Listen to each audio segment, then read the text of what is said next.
Before this book was written, its author had already survived more than 60 duels. He fought samurai masters, battlefield warriors, and rival schools of strategy. He was never defeated. Near the end of his life, he wrote down the principles that guided him through every battle. This is the Book of Five Rings.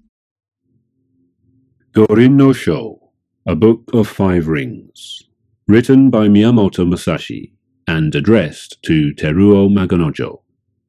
Introduction. I have been many years training in the way of strategy, called Niten Ichiryu, and now I think I will explain it in writing for the first time. It is now during the first 10 days of the 10th month of the 20th year of Kanei, 1645. I have climbed Mount Iwato of Higo in Kyushu to pay homage to heaven, pray to Kwannon, and kneel before Buddha. I am a warrior of Harima province, Shinmen Musashi no Kami, Fujiwara no Geishin, age 60 years. From youth, my heart has been inclined toward the way of strategy. My first duel was when I was 13.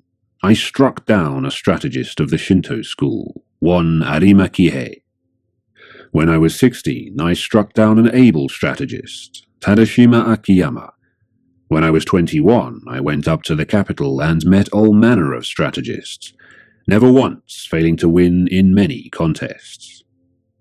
After that, I went from province to province, dueling with strategists of various schools, and not once failed to win, even though I had as many as 60 encounters. This was between the ages of 13 and 28 or 29. When I reached 30, I looked back on my past.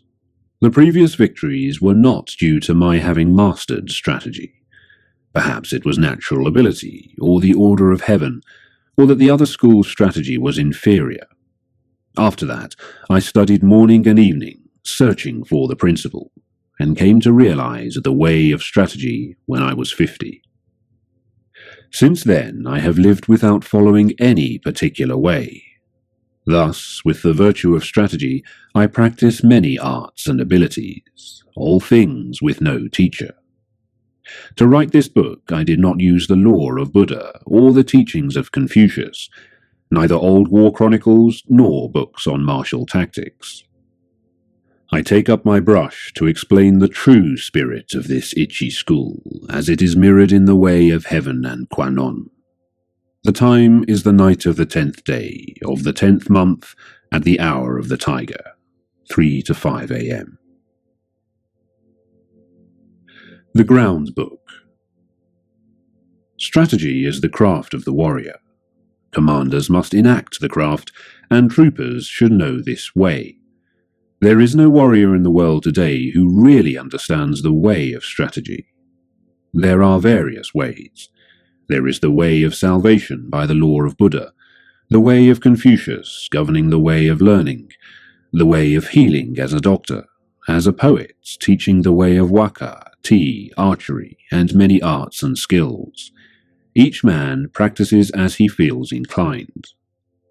It is said the warrior's is the twofold way of pen and sword, and he should have a taste for both ways. Even if a man has no natural ability, he can be a warrior by sticking assiduously to both divisions of the way. Generally speaking, the way of the warrior is resolute acceptance of death. Although not only warriors, but priests, women, peasants, and lowlier folk have been known to die readily in the cause of duty or out of shame, this is a different thing. The warrior is different in that studying the way of strategy is based on overcoming men.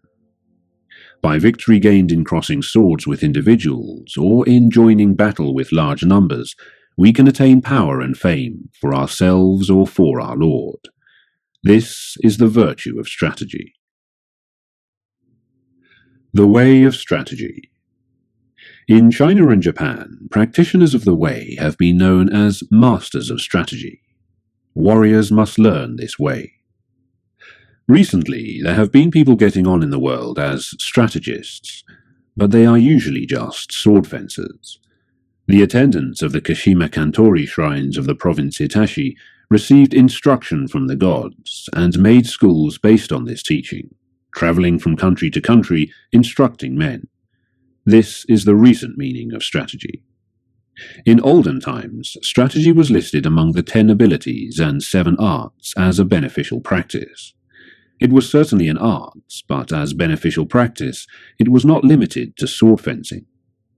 The true value of sword fencing cannot be seen within the confines of sword fencing technique. If we look at the world, we see arts for sale. Men use equipment to sell their own selves. As if with the nut and the nut has become less than the flower. In this kind of way of strategy, both those teaching and those learning the way are concerned with colouring and showing off their technique, trying to hasten the bloom of the flower. They speak of this dojo and that dojo. They are looking for profit. Someone once said, "Immature strategy is the cause of grief." That was a true saying. There are 4 ways in which men pass through life: as gentlemen, farmers, artisans, and merchants. The way of the farmer, using agricultural instruments, he sees springs through to autumns with an eye on the changes of season. Second is the way of the merchant. The winemaker obtains his ingredients and puts them to use to make his living. The way of the merchant is always to live by taking profit. This is the way of the merchant. Thirdly, the gentleman warrior, carrying the weaponry of his way. The way of the warrior is to master the virtue of his weapons. If a gentleman dislikes strategy, he will not appreciate the benefit of weaponry, so must he not have a little taste for this. Fourthly, the way of the artisan. The way of the carpenter is to become proficient in the use of his tools, first to lay his plans with a true measure, and then perform his work according to plan. Thus he passes through life. These are the 4 ways of the gentleman, the farmer, the artisan, and the merchant. Comparing the way of the carpenter to strategy. The comparison with carpentry is through the connection with houses. Houses of the nobility, houses of warriors, the 4 houses, ruin of houses, thriving of houses, the style of the house, the tradition of the house, and the name of the house. The carpenter uses a master plan of the building, and the way of strategy is similar in that there is a plan of the campaign. If you want to learn the craft of war, ponder over this book. The teacher is as a needle, the disciple is as thread. You must practice constantly. Like the foreman carpenter, the commander must know natural rules, and the rules of the country, and the rules of houses. This is the way of the foreman. The foreman carpenter must know the architectural theory of towers and temples, and the plans of palaces, and must employ men to raise up houses. The way of the foreman carpenter is the same as the way of the commander of a warrior house. In the construction of houses, choice of woods is made. Straight unknotted timber of good appearance is used for the revealed pillars. Straight timber with small defects is used for the inner pillars. Timber of the finest appearance, even if a little weak, is used for the thresholds, lintels, doors, and sliding doors, and so on. Good strong timber, though it be gnarled and knotted, can always be used discreetly in construction. Timber which is weak or knotted throughout should be used as scaffolding, and later for firewood. The foreman carpenter allots his men work according to their ability. Floor layers, makers of sliding doors, thresholds and lintels, ceilings, and so on. Those of poor ability lay the floor joist, and those of lesser ability carve wedges and do such miscellaneous work. If the foreman knows and deploys his men well, the finished work will be good. The foreman should take into account the abilities and limitations of his men, circulating among them and asking nothing unreasonable. He should know their morale and spirits, and encourage them when necessary. This is the same as the principle of strategy. The way of strategy. Like a trooper, the carpenter sharpens his own tools. He carries his equipment in his toolbox and works under the direction of his foreman. He makes columns and girders with an axe, shapes floorboards and shelves with a plane, cuts fine openwork and carvings accurately, giving as excellent a finish as his skill will allow. This is the craft of carpenters. When the carpenter becomes skilled and understands measures, he can become a foreman. The carpenter's attainment is having tools which will cut well to make small shrines, writing shelves, tables, paper lanterns, chopping boards, and pot lids. These are the specialities of the carpenter. Things are similar for the trooper. You ought to think deeply about this. The attainment of the carpenter is that his work is not warped, that the joints are not misaligned, and that the work is truly plain so that it meets well and is not merely finished in sections. This is essential. If you want to learn this way, deeply consider the things written in this book one at a time. You must do sufficient research. Outline of the 5 books of this book of strategy. The way is shown in 5 books concerning different aspects. These are ground, water, fire, tradition, wind, and void. The body of the way of strategy, from the viewpoint of my Ichi school, is explained in the ground book. It is difficult to realize the true way just through sword fencing. Know the smallest things and the biggest things, and the shallowest things and the deepest things, as if it were a straight road mapped out on the ground. The first book is called the ground book. Second is the water book. With water as the basis, the spirit becomes like water. Water adopts the shape of its receptacle. It is sometimes a trickle and sometimes a wild sea. Water has a clear blue color. By the clarity, things of Ichi school are shown in this book. If you master the principles of sword fencing, when you freely beat one man, you beat any man in the world. The spirit of defeating a man is the same for 10 million men. The strategist makes small things into big things, like building a great Buddha from a 1-foot model. I cannot write in detail how this is done. The principle of strategy is having one thing to know 10,000 things. Things of Ichi school are written in this, the water book. Third is the fire book. This book is about fighting. The spirit of fire is fierce, whether the fire be small or big, and so it is with battles. The way of battles is the same for man-to-man fights and for 10,000 aside battles. You must appreciate that spirit can become big or small. What is big is easy to perceive, what is small is difficult to perceive. In short, it is difficult for large numbers of men to change position, so their movements can be easily predicted. An individual can easily change his mind, so his movements are difficult to predict. You must appreciate this. The essence of this book is that you must train day and night in order to make quick decisions. In strategy, it is necessary to treat training as a part of normal life, with your spirit unchanging. Thus, combat in battle is described in the Fire Book. Fourthly, the Wind Book.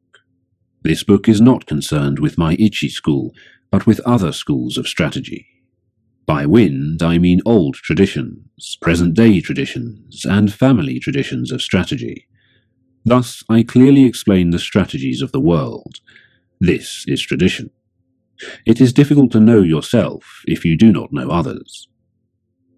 To all ways there are sidetracks. If you study a way daily and your spirit diverges, you may think you are obeying a good way, but objectively it is not the true way.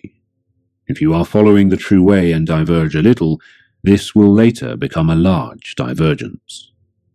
You must realize this. Other strategies have come to be thought of as mere sword fencing, and it is not unreasonable that this should be so. The benefit of my strategy, although it includes sword fencing, lies in a separate principle.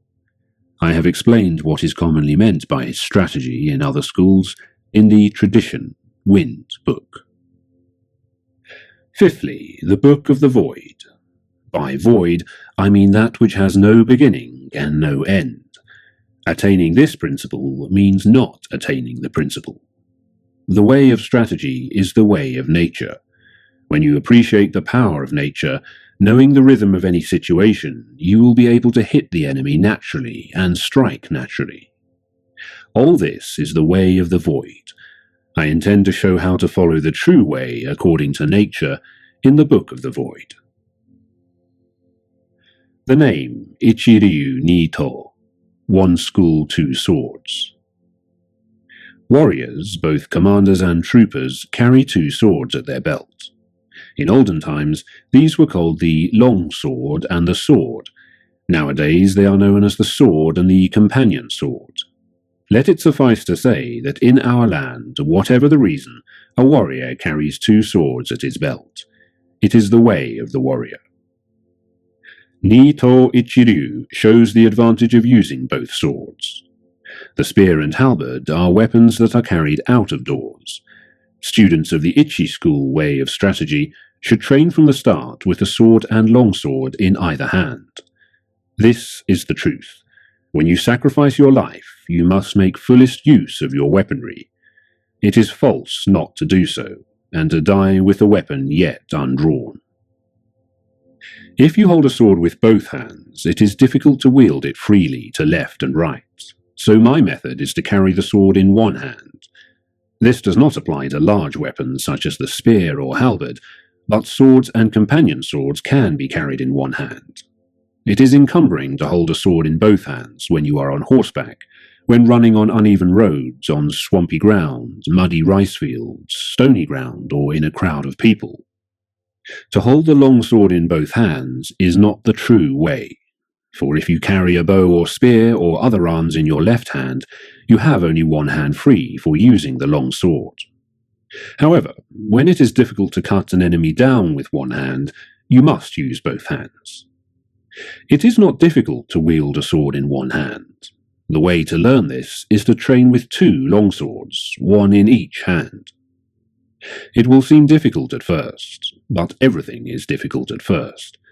Bows are difficult to draw, halberds are difficult to wield. As you become accustomed to the bow, so your pull will become stronger. When you become used to wielding the longsword, you will gain the power of the way, and wield the sword well. As I will explain in the second book, the Water Book, there is no fast way of wielding the longsword. The longsword should be wielded broadly, and the companion sword closely. This is the first thing to realize. According to this Ichi school, you can win with the longsword, and yet you can also win with a short weapon. In short, the way of the Ichi school is the spirit of winning, whatever the weapon and whatever its size. It is better to use two swords rather than one when you are fighting in a crowd, and especially if you want to take a prisoner. These things cannot be explained in detail. From one thing, know 10,000 things. When you attain the way of strategy, there will not be one thing you cannot see. You must study hard. The benefit of the two characters reading strategy. Masters of the longsword are called strategists. As for the other military arts, those who master the bow are called archers, those who master the spear are called spearmen, those who master the gun are called marksmen, those who master the halberd are called halberdiers. But we do not call masters of the way of the longsword longswordsmen, nor do we speak of companion swordsmen, because bows, guns, spears and halberds are all warriors' equipment. They are certainly part of strategy. To master the virtue of the longsword is to govern the world and oneself. Thus the longsword is the basis of strategy. The principle is strategy by means of the longsword. If he attains the virtue of the longsword, one man can beat 10 men. Just as one man can beat 10, so 100 men can beat 1,000, and 1,000 men can beat 10,000. In my strategy, one man is the same as 10,000, so this strategy is the complete warrior's craft. The way of the warrior does not include other ways, such as Confucianism, Buddhism, certain traditions, artistic accomplishments, and dancing. But even though these are not part of the way, if you know the way broadly, you will see it in everything. Men must polish their particular way. The benefit of weapons in strategy. There is a time and place for use of weapons. The best use of the companion sword is in a confined space, or when you are engaged closely with an opponent. The longsword can be used effectively in all situations. The halberd is inferior to the spear on the battlefield. With the spear, you can take the initiative. The halberd is defensive. In the hands of one of two men of equal ability, the spear gives a little extra strength. Spear and halberd both have their uses, but neither is very beneficial in confined spaces. They cannot be used for taking a prisoner. They are essentially weapons for the field. Anyway, if you learn indoor techniques, you will think narrowly and forget the true way.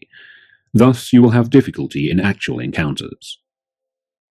The bow is tactically strong at the commencement of battles, especially battles on a moor, as it is possible to shoot quickly from among the spearmen. However, it is unsatisfactory in sieges or when the enemy is more than 40 yards away. For this reason, there are nowadays few traditional schools of archery. There is little use nowadays for this kind of skill. From inside fortifications, the gun has no equal among weapons. It is the supreme weapon on the field before the ranks clash, but once swords are crossed, the gun becomes useless. One of the virtues of the bow is that you can see the arrows in flight and correct your aim accordingly, whereas gunshot cannot be seen. You must appreciate the importance of this. Just as a horse must have endurance and no defects, so it is with weapons. Horses should walk strongly, and swords and companion swords should cut strongly.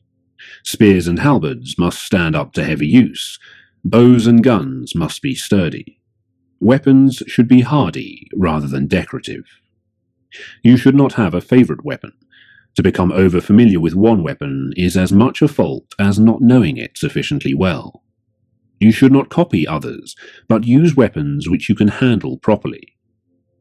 It is bad for commanders and troops to have likes and dislikes. These are things you must learn thoroughly. Timing in strategy. There is timing in everything. Timing in strategy cannot be mastered without a great deal of practice. Timing is important in dancing and pipe or string music, for they are in rhythm only if timing is good. Timing and rhythm are also involved in the military arts, shooting bows and guns and riding horses. In all skills and abilities there is timing. There is also timing in the void. There is timing in the whole life of the warrior, in his thriving and declining, in his harmony and discord. Similarly, there is timing in the way of the merchant, in the rise and fall of capital. All things entail rising and falling timing. You must be able to discern this. In strategy, there are various timing considerations.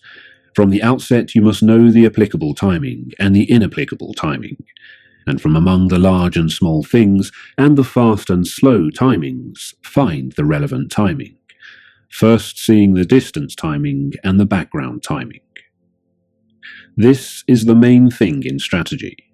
It is especially important to know the background timing, otherwise your strategy will become uncertain. You win in battles with the timing in the void, born of the timing of cunning by knowing the enemy's timing, and this using a timing which the enemy does not expect. All the 5 books are chiefly concerned with timing. You must train sufficiently to appreciate all this. If you practice day and night in the above Ichi school strategy, your spirit will naturally broaden. Thus is large-scale strategy and the strategy of hand-to-hand combat propagated in the world. This is recorded for the first time in the 5 books of Ground, Water, Fire, Tradition, Wind, and Void. This is the way for men who want to learn my strategy. Do not think dishonestly. The way is in training. Become acquainted with every art. Know the ways of all professions. Distinguish between gain and loss in worldly matters. Develop intuitive judgment and understanding for everything. Perceive those things which cannot be seen. Pay attention even to trifles. Do nothing which is of no use. It is important to start by setting these broad principles in your heart and train in the way of strategy. If you do not look at these things on a large scale, it will be difficult for you to master strategy. If you learn and attain this strategy, you will never lose, even to 20 or 30 enemies. More than anything, to start with, you must set your heart on strategy and earnestly stick to the way. You will come to be able to actually beat men in fights, and be able to win with your eye. Also, by training, you will be able to freely control your own body, conquer men with your body, and with sufficient training you will be able to beat 10 men with your spirit. When you have reached this point, will it not mean that you are invincible? Moreover, in large-scale strategy, the superior man will manage many subordinates dexterously, bear himself correctly, govern the country and foster the people, thus preserving the ruler's discipline. If there is a way involving the spirit of not being defeated, to help oneself and gain honor, it is the way of strategy. The second year of Shoho, 1645. The 5th month, the 12th day. Shinmen Musashi.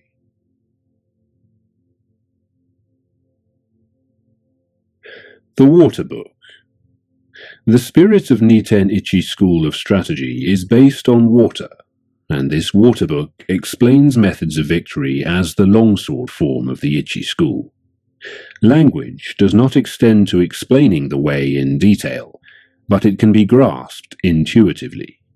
Study this book, read a word, then ponder on it.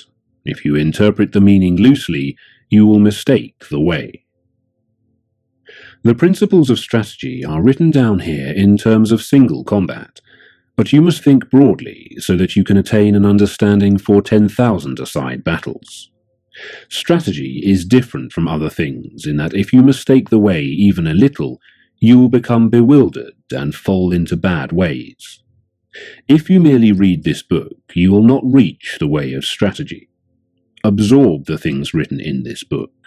Do not just read, memorize, or imitate, but so that you realize the principle from within your own heart, study hard to absorb these things into your body. Spiritual bearing in strategy. In strategy, your spiritual bearing must not be any different from normal. Both in fighting and in everyday life, you should be determined, though calm. Meet the situation without tenseness, yet not recklessly, your spirit settled, yet unbiased. Even when your spirit is calm, do not let your body relax, and when your body is relaxed, do not let your spirit slacken. Do not let your spirit be influenced by your body, or your body influenced by your spirit. Be neither insufficiently spirited nor over-spirited. An elevated spirit is weak, and a low spirit is weak. Do not let the enemy see your spirit. Small people must be completely familiar with the spirit of large people, and large people must be familiar with the spirit of small people. Whatever your size, do not be misled by the reactions of your own body. With your spirit open and unconstricted, look at things from a high point of view. You must cultivate your wisdom and spirit. Polish your wisdom. Learn public justice. Distinguish between good and evil. Study the ways of different arts one by one. When you cannot be deceived by men, you will have realized the wisdom of strategy. Stance in strategy. Adopt a stance with the head erect, neither hanging down nor looking up, nor twisted. Your forehead and the space between your eyes should not be wrinkled. Do not roll your eyes, nor allow them to blink, but slightly narrow them. With your features composed, keep the line of your nose straight with the feeling of slightly flaring your nostrils. Hold the line of the rear of your neck straight. Instill vigor into your hairline, and in the same way from the shoulders down through your entire body. Lower both shoulders, and without the buttocks jutting out, put strength into your legs from the knees to the tops of your toes. Brace your abdomen so that you do not bend at the hips. Wedge your companion's sword in your belt against your abdomen, so that your belt is not slack. This is called wedging in. In all forms of strategy, it is necessary to maintain the combat stance in everyday life, and to make your everyday stance your combat stance. You must research this well. The gaze in strategy. The gaze should be large and broad. This is the twofold gaze, perception and sight. Perception is strong and sight weak. In strategy, it is important to see distant things as if they were close, and to take a distance view of close things. It is important in strategy to know the enemy's sword and not to be distracted by insignificant movements of his sword. You must study this. The gaze is the same for single combat and for large-scale combat. It is necessary in strategy to be able to look to both sides without moving the eyeballs. You cannot master this ability quickly. Learn what is written here. Use this gaze in everyday life, and do not vary it, whatever happens. Holding the longsword. Grip the longsword with a rather floating feeling in your thumb and forefinger, with the middle finger neither tight nor slack, and with the last two fingers tight. It is bad to have play in your hands. When you take up a sword, you must feel intent on cutting the enemy. As you cut an enemy, you must not change your grip, and your hands must not cower. When you dash the enemy's sword aside or ward it off, or force it down, you must slightly change the feeling in your thumb and forefinger. Above all, you must be intent on cutting the enemy in the way you grip the sword. The grip for combat and for sword testing is the same. There is no such thing as a man-cutting grip. Generally, I dislike fixedness in both longswords and hands. Fixedness means a dead hand. Pliability is a living hand. You must bear this in mind. Footwork. With the tips of your toes somewhat floating, tread firmly with your heels. Whether you move fast or slow, with large or small steps, your feet must always move as in normal walking. I dislike the three walking methods known as jumping foot, floating foot, and fixed steps. So-called yin-yang foot is important to the way. Yin-yang foot means not moving only one foot. It means moving your feet left-right and right-left when cutting, withdrawing, or warding off a cut. You should not move one foot preferentially. The 5 attitudes. The 5 attitudes are upper, middle, lower, right side, and left side. These are the 5. Although attitude has these 5 dimensions, the one purpose of all of them is to cut the enemy. There are none but these 5 attitudes. Whatever attitude you are in, do not be conscious of making the attitude. Think only of cutting. Your attitude should be large or small according to the situation. Upper, lower, and middle attitudes are decisive. Left and right side attitudes are fluid. Left and right attitudes should be used if there is an obstruction overhead or to one side. The decision to use left or right depends on the place. The essence of the way is this. To understand attitude, you must thoroughly understand the middle attitude. The middle attitude is the heart of the attitudes.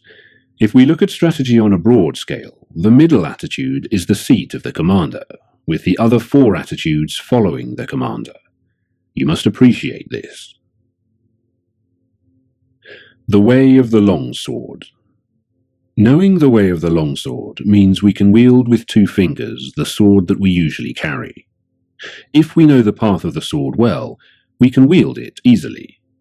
If you try to wield the longsword quickly, you will mistake the way. To wield the longsword well, you must wield it calmly.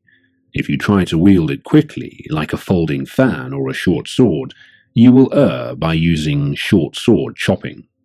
You cannot cut a man with a long sword using this method. When you have cut downwards with the long sword, lift it straight upwards. When you have cut sideways, return the sword along a sideways path. Return the sword in a reasonable way, always stretching the elbows broadly. Wield the sword strongly. This is the way of the longsword. If you learn to use the 5 approaches of my strategy, you will be able to wield a sword well. You must train constantly. The 5 approaches. The first approach is the middle attitude. Confront the enemy with the point of your sword against his face. When he attacks, dash the sword to the right and ride it. Or, when the enemy attacks, deflect the point of his sword by hitting downwards. Keep your longsword where it is, and as the enemy renews the attack, cut his arms from below. This is the first method. The 5 approaches are this kind of thing. You must train repeatedly using a longsword in order to learn them. When you master my way of the longsword, you will be able to control any attack the enemy makes.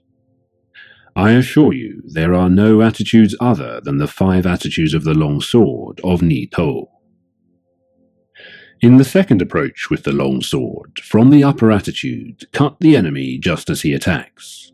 If the enemy evades the cut, keep your sword where it is, and, scooping from below, cut him as he renews the attack.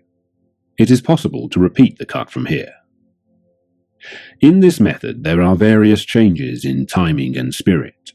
You will be able to understand this by training in the Ichi school. You will always win with the 5 longsword methods. You must train repeatedly. In the third approach, adopt the lower attitude, anticipating scooping up. When the enemy attacks, hit his hands from below. As you do so, he may try to hit your sword down. If this is the case, cut his upper arms horizontally with a feeling of crossing. This means that from the lower attitudes you hit the enemy at the instant that he attacks. You encounter this method often, both as a beginner and in later strategy. You must train holding a longsword. In the fourth approach, adopt the left side attitude. As the enemy attacks, hit his hands from below. If, as you hit his hands, he attempts to dash down your sword with the feeling of hitting his hands, parry the path of his longsword and cut across from above your shoulder. This is the way of the longsword. Through this method, you win by parrying the line of the enemy's attack. You must study this. In the fifth approach, the sword is in the right side attitude. In accordance with the enemy's attack, cross your sword from below at the side of the upper attitude, then cut straight from above. This method is essential for knowing the way of the longsword well.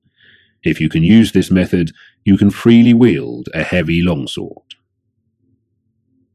I cannot describe in detail how to use these 5 approaches.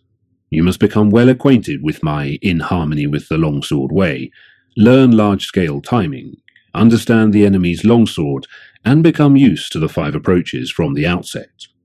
You will always win by using these 5 methods, with various timing considerations discerning the enemy's spirit. You must consider all this carefully. The Attitude, No Attitude teaching.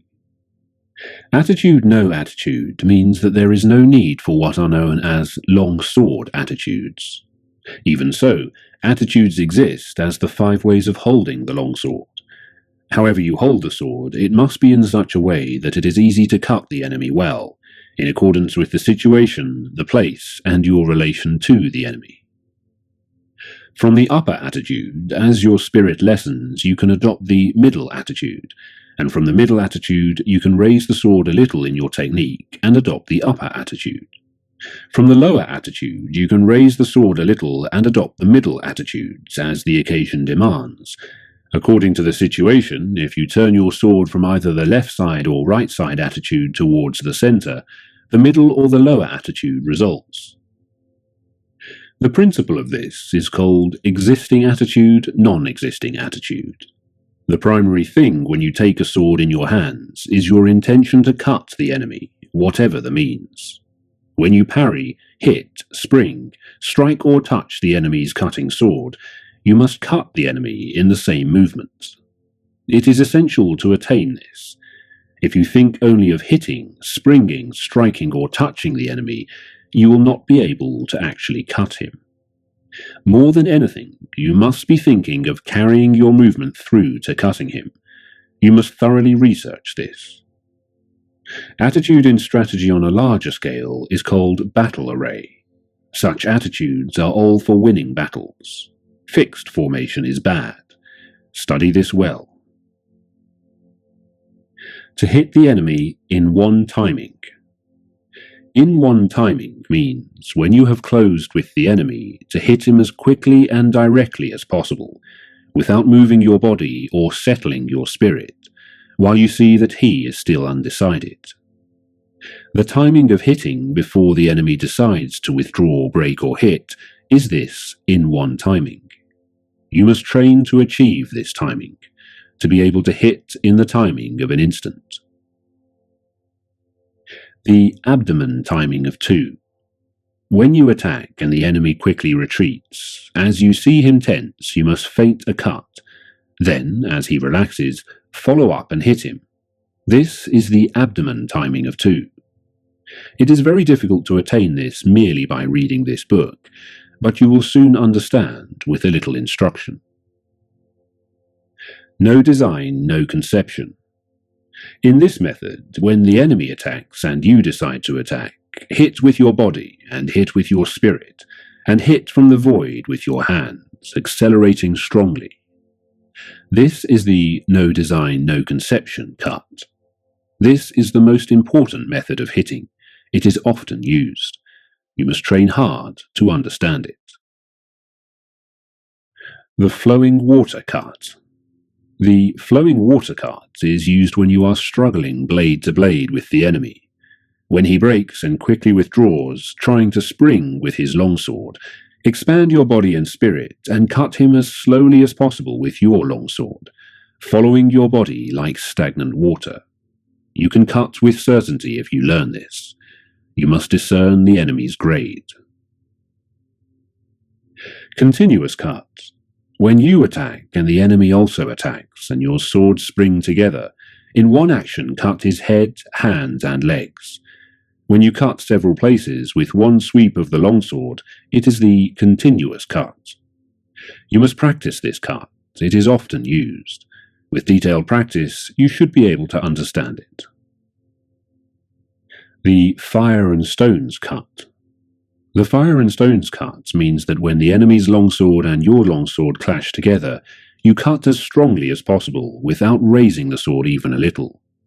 This means cutting quickly with the hands, body and legs, all three cutting strongly.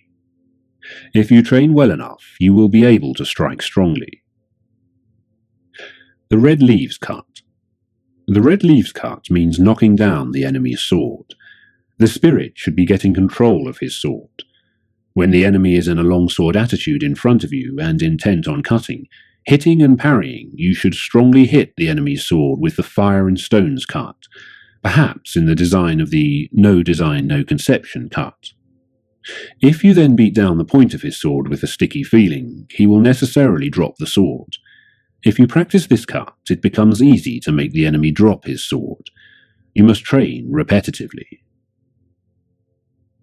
The body in place of the longsword, also the longsword in place of the body. Usually we move the body and sword at the same time to cut the enemy. However, according to the enemy's cutting method, you can dash against him with your body first, and afterwards cut with the sword. If his body is immovable, you can cut first with the longsword, but generally you hit first with the body and then cut with the longsword. You must research this well and practice hitting. Cut and slash.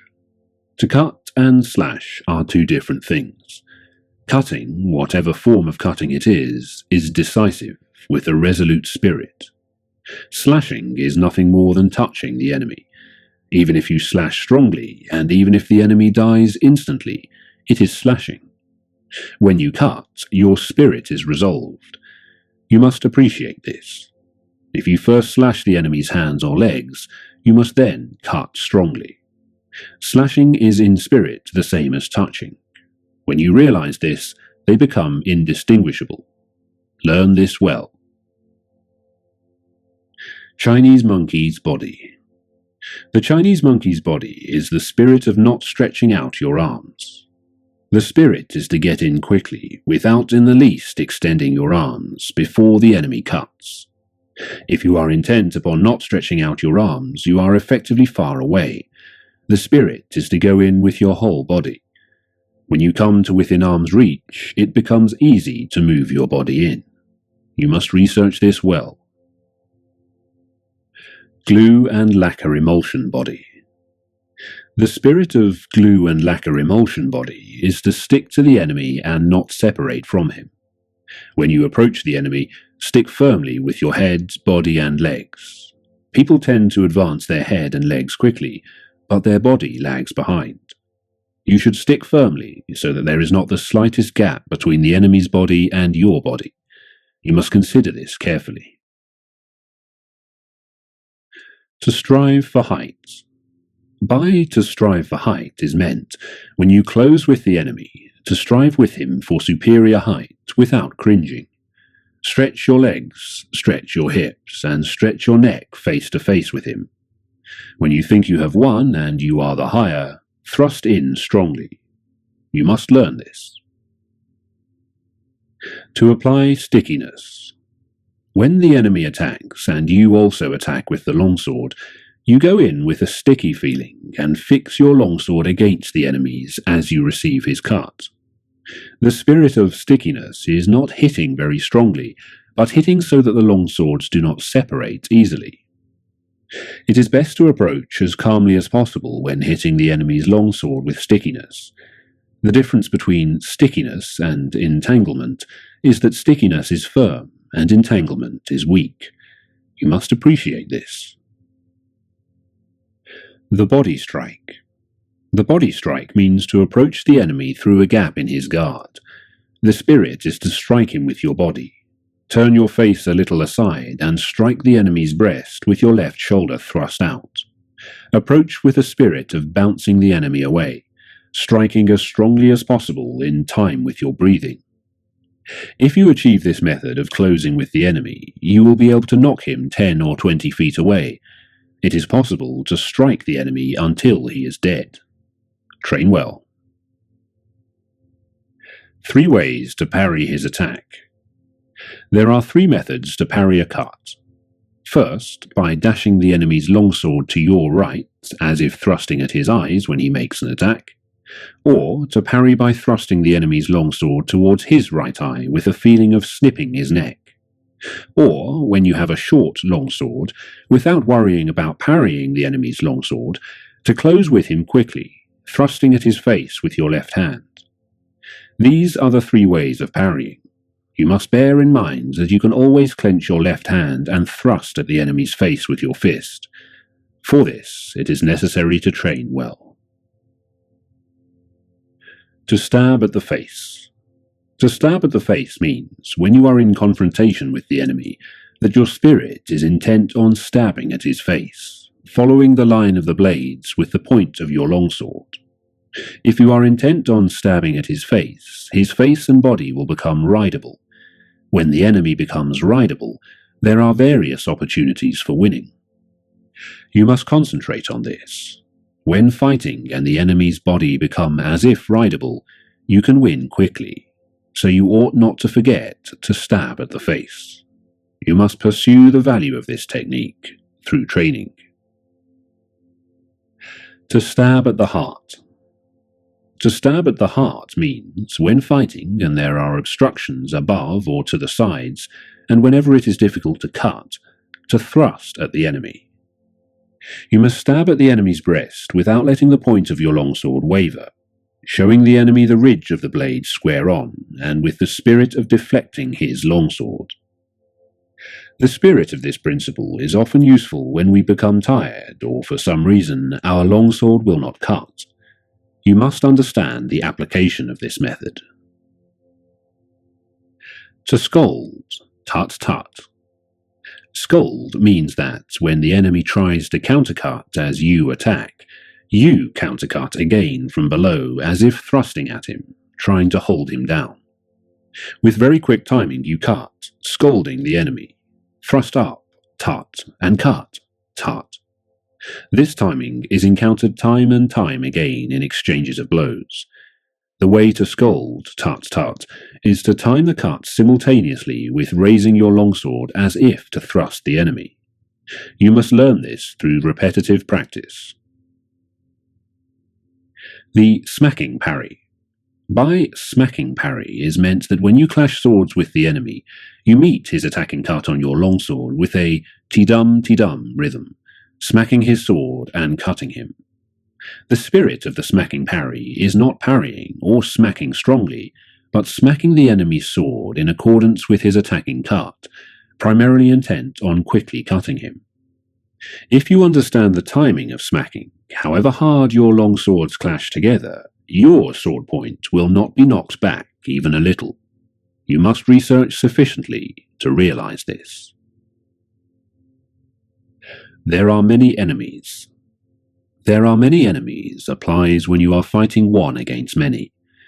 Draw both sword and companion sword and assume a wide-stretched left and right attitude. The spirit is to chase the enemies around from side to side, even though they come from all four directions. Observe their attacking order, and go to meet first those who attack first. Sweep your eyes around broadly, carefully examining the attacking order, and cut left and right alternately with your swords. Waiting is bad. Always quickly reassume your attitudes to both sides. Cut the enemies down as they advance, crushing them in the direction from which they attack. Whatever you do, you must drive the enemies together, as if tying a line of fishes, and when they are seen to be piled up, cut them down strongly, without giving them room to move. The advantage when coming to blows. You can know how to win through strategy with the longsword, but it cannot be clearly explained in writing. You must practice diligently in order to understand how to win. Oral tradition. The true way of strategy is revealed in the longsword. One cut. You can win with certainty with the spirit of one cut. It is difficult to attain this if you do not learn strategy well. If you train well in this way, strategy will come from your heart and you will be able to win at will. You must train diligently. Direct communication. The spirit of direct communication is how the true way of the Nito Ichi school is received and handed down. Oral tradition. Teach your body strategy. Recorded in the above book is an outline of Ichi school sword fighting. To learn how to win with the longsword in strategy, first learn the 5 approaches and the 5 attitudes, and absorb the way of the longsword naturally in your body. You must understand spirit and timing, handle the longsword naturally, and move body and legs in harmony with your spirit. Whether beating one man or two, you will then know values in strategy. Study the contents of this book, taking one item at a time, and through fighting with enemies, you will gradually come to know the principle of the way. Deliberately, with a patient spirit, absorb the virtue of all this, from time to time raising your hand in combat. Maintain this spirit whenever you cross swords with an enemy. Step by step, walk the 1,000-mile road. Study strategy over the years and achieve the spirit of the warrior. Today is victory over yourself of yesterday. Tomorrow is your victory over lesser men. Next, in order to beat more skillful men, train according to this book, not allowing your heart to be swayed along a sidetrack. If you attain this way of victory, then you will be able to beat several tens of men. What remains is sword fighting ability, which you can attain in battles and duels. The 2nd year of Shoho, the 12th day of the 5th month, 1645. Shinmen Musashi. The Fire Book. In this, the Fire Book of the Nito-Ichi School of Strategy, I describe fighting as fire. In the first place, people think narrowly about the benefit of strategy. By using only their fingertips, they only know the benefit of 3 of the 5 inches of the wrist. They let a contest be decided, as with the folding fan, merely by the span of their forearms. They specialize in the small matter of dexterity, learning such trifles as hand and leg movements with the bamboo practice sword. In my strategy, the training for killing enemies is done by way of many contests, fighting for survival, discovering the meaning of life and death, learning the way of the sword, judging the strength of attacks, and understanding the way of the edge and ridge of the sword. You cannot profit from small techniques, particularly when full armor is worn. My way of strategy is the sure method to win when fighting for your life, 1 man against 5 or 10. There is nothing wrong with the principle 1 man can beat 10, so 1,000 men can beat 10,000. You must research this. Of course, you cannot assemble 1,000 or 10,000 men for everyday training, but you can become a master of strategy by training alone with a sword, so that you can understand the enemy's strategies, his strength and resources, and come to appreciate how to apply strategy to beat 10,000 enemies. Any man who wants to master the essence of my strategy must research diligently, training morning and evening. Thus can he polish his skill, become free from self, and realize extraordinary ability. He will come to possess miraculous power. This is the practical result of strategy. Depending on the place. Examine your environment. Stand in the sun. That is, take up an attitude with the sun behind you. If the situation does not allow this, you must try to keep the sun on your right side. In buildings, you must stand with the entrance behind you or to your right. Make sure that your rear is unobstructed and that there is free space on your left, your right side being occupied with your sword attitude. At night, if the enemy can be seen, keep the fire behind you and the entrance to your right, and otherwise take up your attitude as above. You must look down on the enemy and take up your attitude on slightly higher places. For example, the camisa in a house is thought of as a high place. When the fight comes, always endeavor to chase the enemy around to your left side. Chase him towards awkward places, and try to keep him with his back to awkward places. When the enemy gets into an inconvenient position, do not let him look around, but conscientiously chase him around and pin him down. In houses, chase the enemy into the thresholds, lintels, doors, verandas, pillars, and so on. Again, not letting him see his situation. Always chase the enemy into bad footholds, obstacles at the side, and so on, using the virtues of the place to establish predominant positions from which to fight. You must research and train diligently in this. The 3 methods to forestall the enemy. The first is to forestall him by attacking. This is called Ken no Sen, to set him up. Another method is to forestall him as he attacks. This is called Tai no Sen, to wait for the initiative. The other method is when you and the enemy attack together. This is called Tai no Sen, to accompany him and forestall him. There are no methods of taking the lead other than these 3. Because you can win quickly by taking the lead, it is one of the most important things in strategy. There are several things involved in taking the lead. You must make the best of the situation, see through the enemy's spirit so that you grasp his strategy and defeat him. It is impossible to write about this in detail. The first, Ken no Sen. When you decide to attack, keep calm and dash in quickly, forestalling the enemy. Or you can advance seemingly strongly, but with a reserved spirit, forestalling him with the reserve. Alternatively, advance with as strong a spirit as possible, and when you reach the enemy, move with your feet a little quicker than normal, unsettling him and overwhelming him sharply. Or, with your spirit calm, attack with a feeling of constantly crushing the enemy from first to last.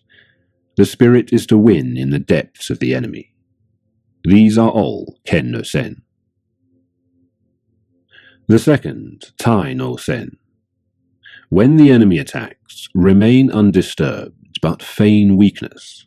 As the enemy reaches you, suddenly move away, indicating that you intend to jump aside. Then dash in, attacking strongly as soon as you see the enemy relax. This is one way. Or, as the enemy attacks, attack more strongly, taking advantage of the resulting disorder in his timing to win. This is the Tai no Sen principle. The third, Tai no Sen. When the enemy makes a quick attack, you must attack strongly and calmly. Aim for his weak point as he draws near, and strongly defeat him. Or, if the enemy attacks calmly, you must observe his movement, and, with your body rather floating, join in with his movements as he draws near. Move quickly and cut him strongly. This is Tai no Sen. These things cannot be clearly explained in words. You must research what is written here. In these three ways of forestalling, you must judge the situation. This does not mean that you always attack first, but if the enemy attacks first, you can lead him around. In strategy, you have effectively won when you forestall the enemy, so you must train well to attain this. To hold down a pillow. To hold down a pillow means not allowing the enemy's head to rise. In contests of strategy, it is bad to be led about by the enemy. You must always be able to lead the enemy about. Obviously, the enemy will also be thinking of doing this, but he cannot forestall you if you do not allow him to come out. In strategy, you must stop the enemy as he attempts to cut. You must push down his thrust and throw off his hold when he tries to grapple. This is the meaning of to hold down a pillow. When you have grasped this principle, whatever the enemy tries to bring about in the fight, you will see in advance and suppress it. The spirit is to check his attack at the syllable at. When he jumps, check his advance at the syllable j, and check his cut at k. The important thing in strategy is to suppress the enemy's useful actions, but allow his useless actions. However, doing this alone is defensive. First, you must act according to the way.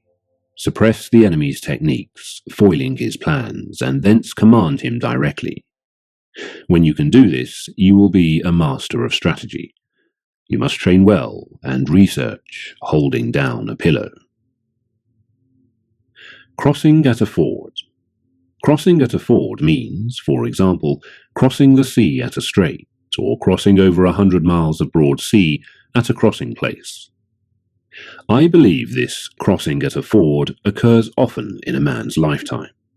It means setting sail even though your friends stay in harbour, knowing the route, knowing the soundness of your ship and the favour of the day. When all the conditions are met, and there is perhaps a favourable wind or a tailwind, then set sail. If the wind changes within a few miles of your destination, you must row across the remaining distance without sail. If you attain this spirit, it applies to everyday life. You must always think of crossing at a ford. In strategy also, it is important to cross at a ford. Discern the enemy's capability and, knowing your own strong points, cross the ford at the advantageous place, as a good captain crosses a sea route. If you succeed in crossing at the best place, you may take your ease. To cross at a ford means to attack the enemy's weak points and to put yourself in an advantageous position. This is how to win in large-scale strategy. The spirit of crossing at a ford is necessary in both large and small-scale strategy. You must research this well. To know the times. To know the times means to know the enemy's disposition in battle. Is it flourishing or waning? By observing the spirit of the enemy's men and getting the best position, you can work out the enemy's disposition and move your men accordingly. You can win through this principle of strategy, fighting from a position of advantage. When in a duel, you must forestall the enemy and attack when you have first recognized his school of strategy, perceived his quality and his strong and weak points. Attack in an unsuspected manner, knowing his meter and modulation and the appropriate timing. Knowing the times means, if your ability is high, seeing right into things. If you are thoroughly conversant with strategy, you will recognize the enemy's intentions and thus have many opportunities to win. You must sufficiently study this. To tread down the sword. To tread down the sword is a principle often used in strategy. First, in large-scale strategy, when the enemy first discharges bows and guns and then attacks, it is difficult for us to attack if we are busy loading powder into our guns or notching our arrows. The spirit is to attack quickly while the enemy is still shooting with bows or guns. The spirit is to win by treading down as we receive the enemy's attack. In single combat, we cannot get a decisive victory by cutting with a tidum feeling in the wake of the enemy's attacking longsword. We must defeat him at the start of his attack, in the spirit of treading him down with the feet, so that he cannot rise again to the attack. Treading does not simply mean treading with the feet. Tread with the body, tread with the spirit, and of course, tread and cut with the longsword. You must achieve the spirit of not allowing the enemy to attack a second time. This is the spirit of forestalling in every sense. Once at the enemy, you should not aspire just to strike him, but to cling after the attack. You must study this deeply. To know collapse. Everything can collapse. Houses, bodies, and enemies collapse when their rhythm becomes deranged. In large-scale strategy, when the enemy starts to collapse, you must pursue him without letting the chance go. If you fail to take advantage of your enemy's collapse, they may recover. In single combat, the enemy sometimes loses timing and collapses. If you let this opportunity pass, he may recover and not be so negligent thereafter. Fix your eye on the enemy's collapse and chase him, attacking so that you do not let him recover. You must do this. The chasing attack is with a strong spirit. You must utterly cut the enemy down so that he does not recover his position. You must understand utterly how to cut down the enemy. To become the enemy. To become the enemy means to think yourself into the enemy's position. In the world, people tend to think of a robber trapped in a house as a fortified enemy. However, if we think of becoming the enemy, we feel that the whole world is against us and that there is no escape. He who is shut inside is a pheasant. He who enters to arrest is a hawk. You must appreciate this. In large-scale strategy, people are always under the impression that the enemy is strong and so tend to become cautious. But if you have good soldiers, and if you understand the principles of strategy, and if you know how to beat the enemy, there is nothing to worry about.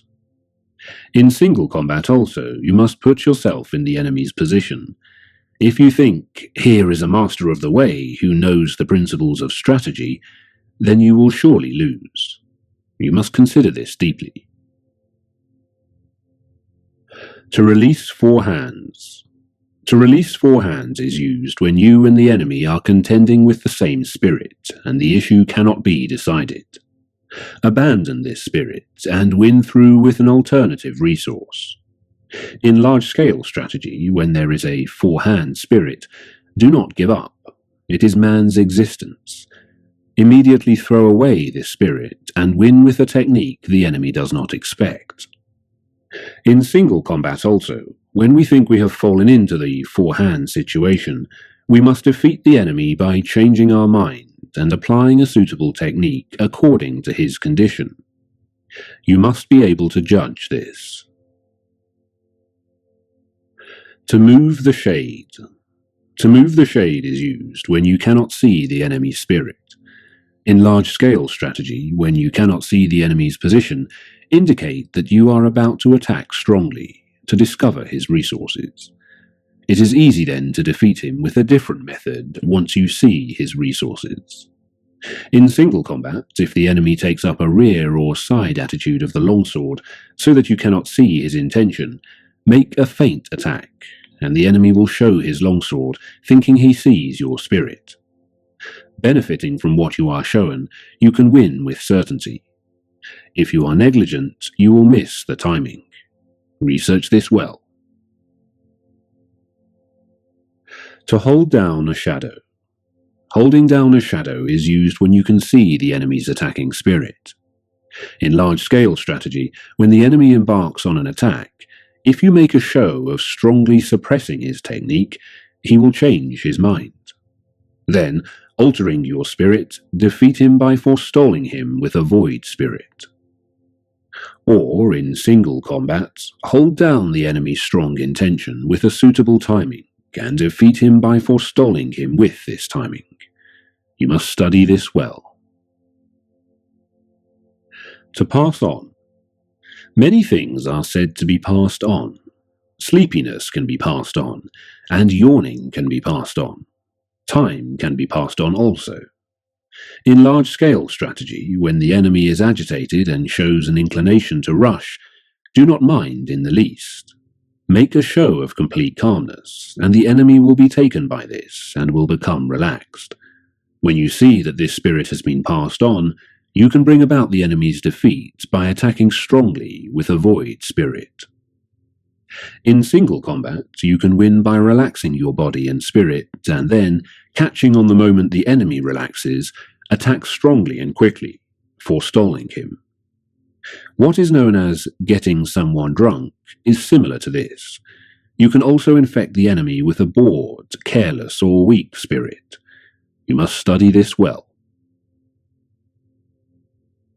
To cause loss of balance. Many things can cause a loss of balance. One cause is danger, another is hardship, and another is surprise. You must research this. In large-scale strategy, it is important to cause loss of balance. Attack without warning where the enemy is not expecting it, and while his spirit is undecided, follow up your advantage and, having the lead, defeat him. Or in single combat, start by making a show of being slow, then suddenly attack strongly. Without allowing him space for breath to recover from the fluctuation of spirit, you must grasp the opportunity to win. Get to the feel of this. To frighten. Fright often occurs, caused by the unexpected. In large-scale strategy, you can frighten the enemy not by what you present to their eyes, but by shouting, making a small force seem large, or threatening them from the flank without warning. These things all frighten. You can win by making best use of the enemy's frightened rhythm. In single combat also, you must use the advantage of taking the enemy unawares by frightening him with your body, longsword or voice, to defeat him. You should research this well. To soak in. When you have come to grips and are striving together with the enemy, and you realize that you cannot advance, you soak in and become one with the enemy. You can win by applying a suitable technique while you are mutually entangled. In battles involving large numbers, as well as in fights with small numbers, you can often win decisively with the advantage of knowing how to soak into the enemy, whereas, were you to draw apart, you would lose the chance to win. Research this well. To injure the corners. It is difficult to move strong things by pushing directly, so you should injure the corners. In large-scale strategy, it is beneficial to strike at the corners of the enemy's force. If the corners are overthrown, the spirit of the whole body will be overthrown. To defeat the enemy, you must follow up the attack when the corners have fallen. In single combat, it is easy to win once the enemy collapses. This happens when you injure the corners of his body, and thus weaken him. It is important to know how to do this, so you must research this deeply. To throw into confusion. This means making the enemy lose resolve. In large-scale strategy, we can use your troops to confuse the enemy on the field. Observing the enemy's spirit, we can make him think, here, there, like that, like this, slow, fast. Victory is certain when the enemy is caught up in a rhythm that confuses his spirit. In single combat, we can confuse the enemy by attacking with varied techniques when the chance arises. Feint a thrust or cut, or make the enemy think you are going to close with him, and when he is confused, you can easily win. This is the essence of fighting, and you must research it deeply. The three shouts. The three shouts are divided thus: before, during, and after. Shout according to the situation. The voice is a thing of life. We shout against fires and so on, against the wind and the waves. The voice shows energy. In large-scale strategy, at the start of battle, we shout as loudly as possible. During the fight, the voice is low-pitched, shouting out as we attack. After the contest, we shout in the wake of our victory. These are the three shouts. In single combat, we make as if to cut and shout, "Hey!" at the same time to disturb the enemy. Then, in the wake of our shout, we cut with the longsword. We shout after we have cut down the enemy. This is to announce victory. This is called Sengo no Koe, before and after voice. We do not shout simultaneously with flourishing the longsword. We shout during the fight to get into rhythm. Research this deeply. To mingle.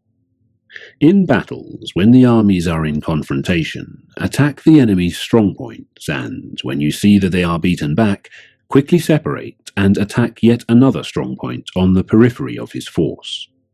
The spirit of this is like a winding mountain path. This is an important fighting method for one man against many. Strike down the enemies in one quarter or drive them back, then grasp the timing and attack further strong points to right and left, as if on a winding mountain path, weighing up the enemy's disposition. When you know the enemy's level, attack strongly with no trace of retreating spirit. In single combat too, use this spirit with the enemy's strong points. What is meant by mingling is the spirit of advancing and becoming engaged with the enemy, and not withdrawing even one step. You must understand this. To crush. This means to crush the enemy regarding him as being weak. In large-scale strategy, when we see that the enemy has few men, or if he has many men but his spirit is weak and disordered, we knock the hat over his eyes, crushing him utterly. If we crush lightly, he may recover. You must learn the spirit of crushing, as if with a hand grip. In single combat, if the enemy is less skillful than yourself, if his rhythm is disorganized, or if he has fallen into evasive or retreating attitudes, we must crush him straightway, with no concern for his presence and without allowing him space for breath. It is essential to crush him all at once. The primary thing is not to let him recover his position, even a little. You must research this deeply. The Mountain Sea Change. The Mountain Sea spirit means that it is bad to repeat the same thing several times when fighting the enemy. There may be no help but to do something twice, but do not try it a third time. If you once make an attack and fail, there is little chance of success if you use the same approach again. If you attempt a technique which you have previously tried unsuccessfully and fail yet again, then you must change your attacking method. If the enemy thinks of the mountains, attack like the sea, and if he thinks of the sea, attack like the mountains. You must research this deeply. To penetrate the depths. When we are fighting with the enemy, even when it can be seen that we can win on the surface with the benefit of the way, if his spirit is not extinguished, he may be beaten superficially, yet undefeated in spirit deep inside. With this principle of penetrating the depths, We can destroy the enemy's spirits in its depths, demoralizing him by quickly changing our spirit. This often occurs. Penetrating the depths means penetrating with the longsword, penetrating with the body, and penetrating with the spirit. This cannot be understood in a generalization. Once we have crushed the enemy in the depths, there is no need to remain spirited, but otherwise we must remain spirited. If the enemy remains spirited, it is difficult to crush him. You must train in penetrating the depths for large-scale strategy and also single combat. To renew. To renew applies when we are fighting with the enemy and an entangled spirit arises where there is no possible resolution. We must abandon our efforts, think of the situation in a fresh spirit, then win in the new rhythm. To renew when we are deadlocked with the enemy means that without changing our circumstance, we change our spirit and win through a different technique. It is necessary to consider how to renew also applies in large-scale strategy. Research this diligently. Rat's head, ox's neck. Rat's head and ox's neck means that when we are fighting with the enemy, and both he and we have become occupied with small points in an entangled spirit, we must always think of the way of strategy as being both a rat's head and an ox's neck. Whenever we have become preoccupied with small details, we must suddenly change into a large spirit, interchanging large with small. This is one of the essences of strategy. It is necessary that the warrior think in this spirit in everyday life. You must not depart from this spirit in large-scale strategy nor in single combat. The commander knows the troops. The commander knows the troops applies everywhere in fights in my way of strategy. Using the wisdom of strategy, think of the enemy as your own troops. When you think in this way, you can move him at will and be able to chase him around. You become the general and the enemy becomes your troops. You must master this. To let go the hilt. There are various kinds of spirit involved in letting go the hilt. There is the spirit of winning without a sword. There is also the spirit of holding the long sword but not winning. The various methods cannot be expressed in writing. You must train well. The body of a rock. When you have mastered the way of strategy, you can suddenly make your body like a rock, and 10,000 things cannot touch you. This is the body of a rock. You will not be moved. Oral tradition. What is recorded above is what has been constantly on my mind about Ichi school sword fencing, written down as it came to me. This is the first time I have written about my technique, and the order of things is a bit confused. It is difficult to express it clearly. This book is a spiritual guide for the man who wishes to learn the way. My heart has been inclined to the way of strategy from my youth onwards.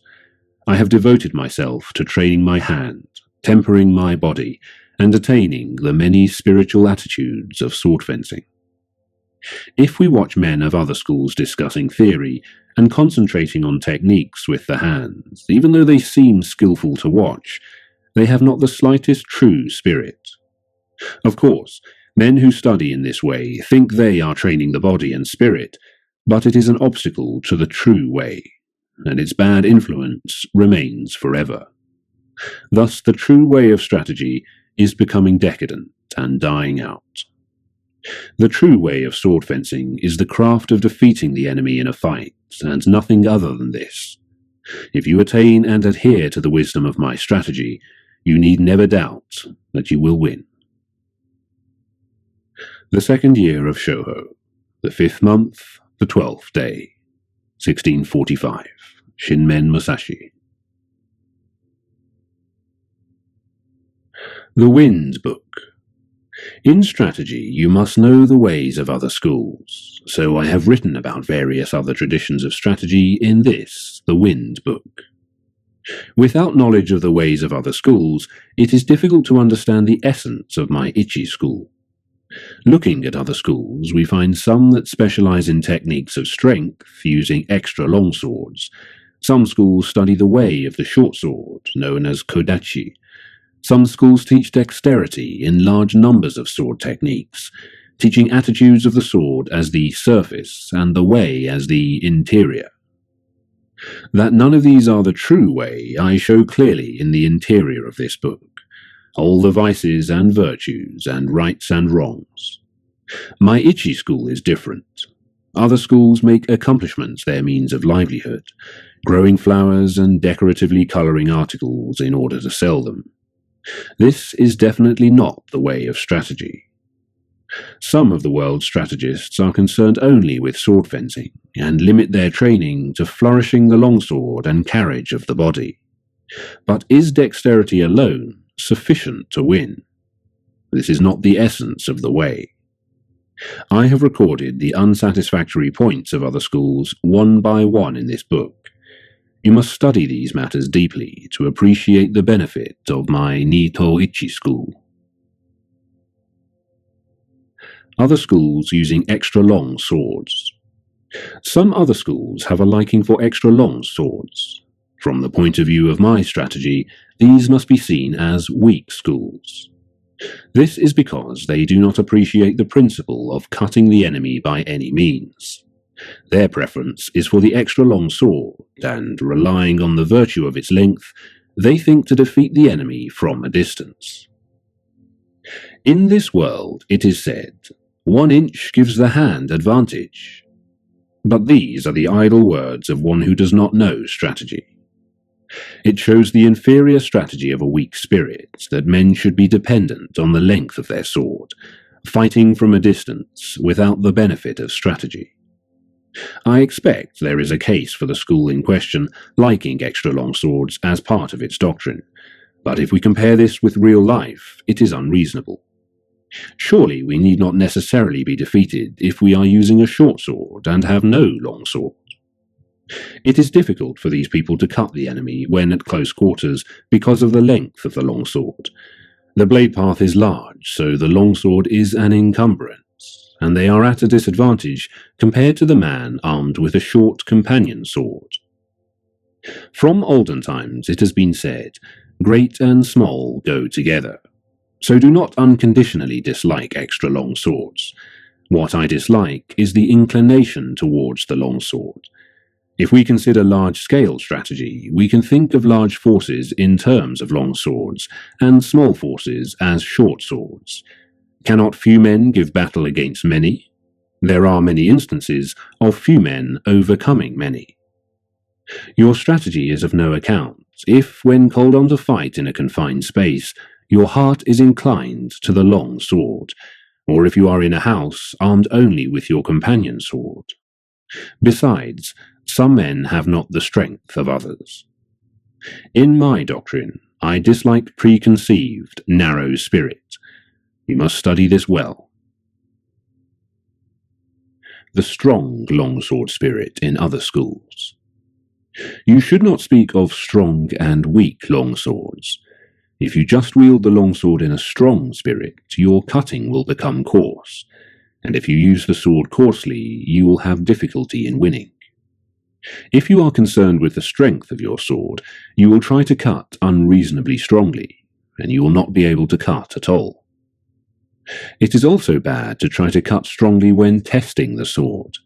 Whenever you cross swords with an enemy, you must not think of cutting him either strongly or weakly. Just think of cutting and killing him. Be intent solely on killing the enemy. Do not try to cut strongly, and, of course, do not think of cutting weakly. You should only be concerned with killing the enemy.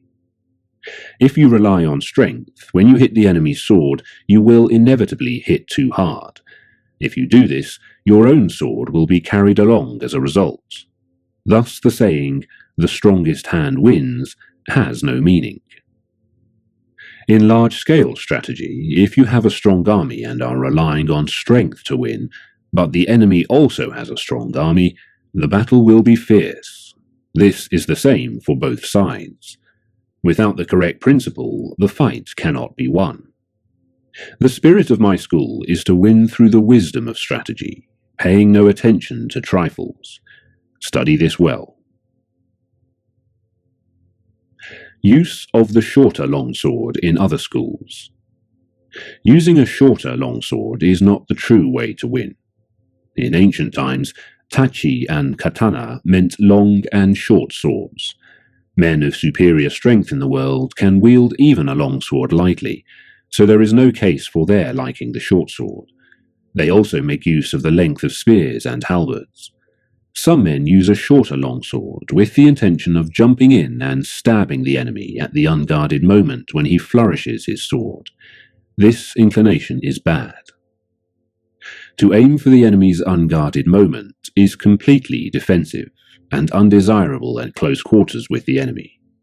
Furthermore, you cannot use the method of jumping inside his defense with a short sword if there are many enemies. Some men think that if they go against many enemies with a shorter longsword, they can unrestrictedly frisk around, cutting in sweeps, but they have to parry cuts continuously and eventually become entangled with the enemy. This is inconsistent with the true way of strategy. The sure way to win thus is to chase the enemy around in a confusing manner, causing him to jump aside, with your body held strongly and straight. The same principle applies to large-scale strategy.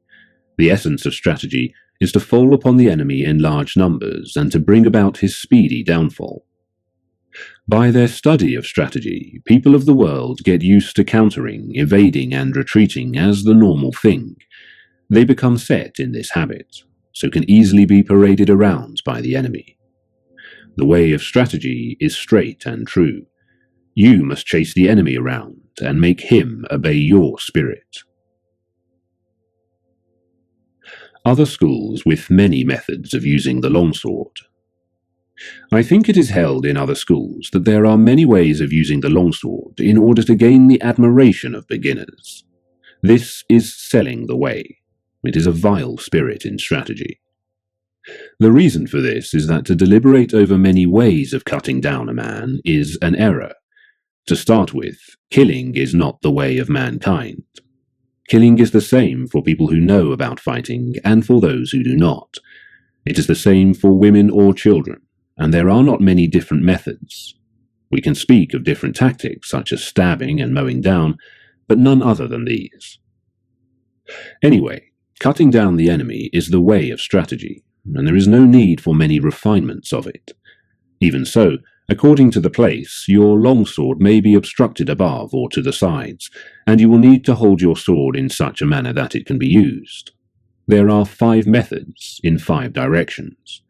Methods apart from these 5, hand twisting, body bending, jumping out, and so on, to cut the enemy, are not the true way of strategy. In order to cut the enemy, you must not make twisting or bending cuts. This is completely useless. In my strategy, I bear my spirit and body straight, and cause the enemy to twist and bend. The necessary spirit is to win by attacking the enemy when his spirit is warped. You must study this well. Use of attitudes of the longsword in other schools. Placing a great deal of importance on the attitudes of the longsword is a mistaken way of thinking. What is known in the world as attitude applies when there is no enemy. The reason is that this has been a precedent since ancient times, that there should be no such thing as "this is the modern way to do it" dueling. You must force the enemy into inconvenient situations. Attitudes are for situations in which you are not to be moved, that is, for garrisoning castles, battle array, and so on, showing the spirit of not being moved even by a strong assault. In the way of dueling, however, you must always be intent upon taking the lead and attacking. Attitude is the spirit of awaiting an attack. You must appreciate this. In duels of strategy, you must move the opponent's attitude. Attack where his spirit is lax, throw him into confusion, irritate and terrify him. Take advantage of the enemy's rhythm when he is unsettled, and you can win. I dislike the defensive spirit known as attitude. Therefore, in my way, there is something called attitude no attitude. In large-scale strategy, we deploy our troops for battle, bearing in mind our strength, observing the enemy's numbers, and noting the details of the battlefield. This is at the start of the battle. The spirit of attacking is completely different from the spirit of being attacked. Bearing an attack well, with a strong attitude, and parrying the enemy's attack well, is like making a wall of spears and halberds. When you attack the enemy, your spirit must go to the extent of pulling the stakes out of a wall and using them as spears and halberds. You must examine this well. Fixing the eyes in other schools. Some schools maintain that the eyes should be fixed on the enemy's longsword. Some schools fix the eyes on the hands, some fix the eyes on the face, some fix the eyes on the feet, and so on. If you fix the eyes on these places, your spirit can become confused and your strategy thwarted. I will explain this in detail. Footballers do not fix their eyes on the ball, but by good play on the field they can perform well. When you become accustomed to something, you are not limited to the use of your eyes. People such as master musicians have the music score in front of their nose, or flourish the sword in several ways when they have mastered the way, but this does not mean that they fix their eyes on these things specifically, or that they make pointless movements of the sword. It means that they can see naturally. In the way of strategy, when you have fought many times, you will easily be able to appraise the speed and position of the enemy's sword, and having mastery of the way, you will see the weight of his spirit. In strategy, fixing the eyes means gazing at the man's heart. In large-scale strategy, the area to watch is the enemy's strength. Perception and sight are the two methods of seeing. Perception consists of concentrating strongly on the enemy's spirit, observing the condition of the battlefield, fixing the gaze strongly, seeing the progress of the fight and the changes of advantage. This is the sure way to win. In single combat, you must not fix the eyes on details. As I said before, if you fix your eyes on details and neglect important things, your spirit will become bewildered, and victory will escape you.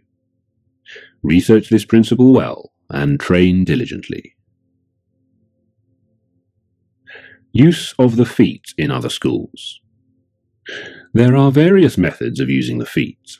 Floating foot, jumping foot, springing foot, treading foot, crow's foot, and such nimble walking methods.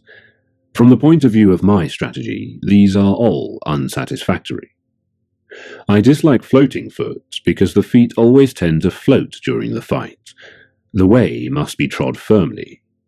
Neither do I like jumping foot because it encourages the habit of jumping and a jumpy spirit. However much you jump, there is no real justification for it, so jumping is bad. Springing foot causes a springing spirit, which is indecisive. Treading foot is a waiting method, and I especially dislike it. Apart from these, there are various fast walking methods, such as crow's foot and so on. Sometimes, however, you may encounter the enemy on marshland, swampy ground, river valleys, stony ground, or narrow roads, in which situations you cannot jump or move the feet quickly. In my strategy, the footwork does not change. I always walk as I usually do in the street. You must never lose control of your feet. According to the enemy's rhythm, move fast or slowly, adjusting your body not too much and not too little. Carrying the feet is important also in large-scale strategy. This is because if you attack quickly and thoughtlessly, without knowing the enemy's spirit, your rhythm will become deranged and you will not be able to win.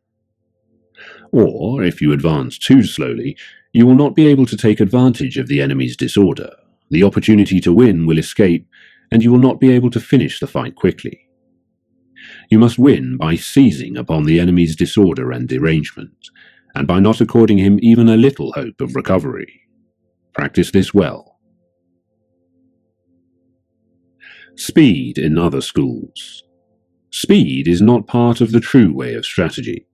Speed implies that things seem fast or slow, according to whether or not they are in rhythm.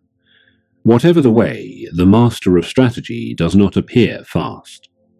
Some people can walk as fast as 100 or 120 miles in a day, but this does not mean that they can run continuously from morning till night. Unpracticed runners may seem to have been running all day, but their performance is poor. In the way of dance, accomplished performers can sing while dancing, but when beginners try this, they slow down and their spirit becomes busy. The old pine tree melody, beaten on a leather drum, is tranquil, but when beginners try this, they slow down and their spirit becomes busy. Very skillful people can manage a fast rhythm, but it is bad to beat hurriedly. If you try to beat too quickly, you will get out of time. Of course, slowness is bad. Really skillful people never get out of time and are always deliberate and never appear busy. From this example, the principle can be seen. What is known as speed is especially bad in the way of strategy. The reason for this is that depending on the place, marsh or swamp and so on, it may not be possible to move the body and legs together quickly. Still less will you be able to cut quickly if you have a long sword in this situation. If you try to cut quickly, as if using a fan or short sword, you will not actually cut even a little. You must appreciate this. In large-scale strategy also, a fast, busy spirit is undesirable. The spirit must be that of holding down a pillow. Then you will not be even a little late. When your opponent is hurrying recklessly, you must act contrarily and keep calm. You must not be influenced by the opponent. Train diligently to attain this. Interior and surface in other schools. There is no interior nor surface in strategy. The artistic accomplishments usually claim their inner meaning and secret tradition, and interior and gait, but in combat there is no such thing as fighting on the surface or cutting with the interior. When I teach my way, I first teach by training in techniques which are easy for the pupil to understand, a doctrine which is easy to understand. I gradually endeavour to explain the deep principle, points which it is hardly possible to comprehend, according to the pupil's progress. In any event, because the way to understand is through experience, I do not speak of interior and gait. In this world, if you go into the mountains and decide to go deeper and yet deeper, instead you will emerge at the gate. Whatever is the way, it has no interior, and it is sometimes a good thing to point out the gate. In strategy, we cannot say what is concealed and what is revealed. Accordingly, I dislike passing on my way through written pledges and regulations. Perceiving the ability of my pupils, I teach the direct way, remove the bad influence of other schools, and gradually introduce them to the true way of the warrior. The method of teaching my strategy is with a trustworthy spirit. You must train diligently. I have tried to record an outline of the strategy of other schools in the above 9 sections. I could now continue to give a specific account of these schools one by one, from the gate to the interior, but I have intentionally not named the schools or their main points. The reason for this is that different branches of schools give different interpretations of the doctrines. Inasmuch as men's opinions differ, so there must be differing ideas on the same matter. Thus, no one man's conception is valid for any school. I have shown the general tendencies of other schools on 9 points. If we look at them from an honest viewpoint, we see that people always tend to like long swords or short swords and become concerned with strength in both large and small matters. You can see why I do not deal with the gates of other schools. In my Ichi school of the longsword, there is neither gate nor interior. There is no inner meaning in sword attitudes. You must simply keep your spirit true to realize the virtue of strategy. 12th day of the 5th month, the 2nd year of Shoho, 1645, Shinmen Musashi. The Book of the Void. The Nito Ichi way of strategy is recorded in this, the Book of the Void. What is called the spirit of the void is where there is nothing. It is not included in man's knowledge. Of course, the void is nothingness. By knowing things that exist, you can know that which does not exist. That is the void. People in this world look at things mistakenly and think that what they do not understand must be the void. This is not the true void. It is bewilderment. In the way of strategy also, those who study as warriors think that whatever they cannot understand in their craft is the void. This is not the true void. To attain the way of strategy as a warrior, you must study fully other martial arts and not deviate even a little from the way of the warrior. With your spirit settled, accumulate practice day by day and hour by hour. Polish the twofold spirit, heart and mind, and sharpen the twofold gaze, perception and sight. When your spirit is not in the least clouded, when the clouds of bewilderment clear away, there is the true void. Until you realize the true way, whether in Buddhism or in common sense, you may think that things are correct and in order. However, if we look at things objectively from the viewpoint of laws of the world, we see various doctrines departing from the true way. Know well this spirit, and with forthrightness as the foundation and the true spirit, as the way. Enact strategy broadly, correctly, and openly. Then you will come to think of things in a wide sense, and, taking the void as the way, you will see the way as void. In the void is virtue and no evil. Wisdom has existence, principle has existence, the way has existence. Spirit is nothingness. 12th day of the 5th month, 2nd year of Shōhō, 1645. Shinmen Musashi.